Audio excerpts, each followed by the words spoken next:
In the beginning, okay, that's a little bit too early.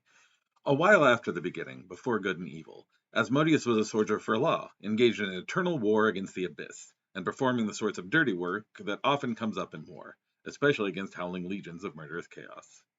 His methods having become too extreme, the gods of law wanted to cast him away from the heavens. So they called for a trial with the most primordial of forces in the multiverse, presided over by Primus, the perfect clockwork being of law that ran the engine at the center of Mechanus. The verdict acknowledged Asmodeus' sacrifices for the rest of the multiverse, but recognized the need to banish him to the Nine Hells. In order to grant him greater power while forcing him to remain true to his word, Primus gave Asmodeus the Ruby Rod. The Ruby Rod is not merely a symbol of office. Its power binds Asmodeus and all devils under his command, meaning that they must honor their word when given. The multiverse unfolds. Asmodeus fights the Blood War for millennia, until finally, one small world that was supposed to be off limits ends up providing him with the tools he needs to win the Blood War. Once he's nuked the Abyss into submission, he becomes powerful enough to quite possibly take over the entire multiverse. He helps Orcus kill the Raven Queen, then kills Orcus and takes the Mantle of Death from him. The Wand of Orcus is so incredibly cool that Asmodeus decides he likes it even better than the Ruby Rod. So he stashes the rod in a small keep in the furthest reaches of the negative material plane and charges Asarak with defending it, then gets on with his war across the plains. The Abyss was now his, and so was Pandemonium. Once he had Limbo in his grasp, he would have command of all the original primordial chaos, giving him the power he needed to rule the multiverse.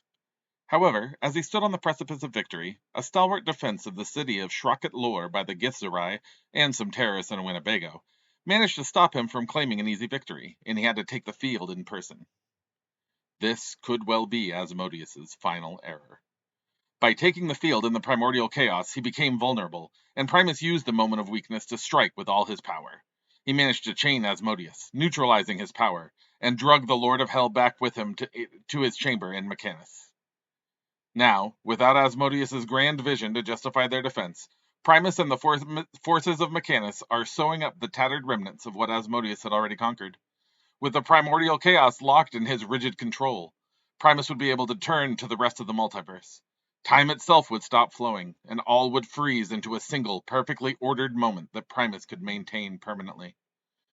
There's one hope.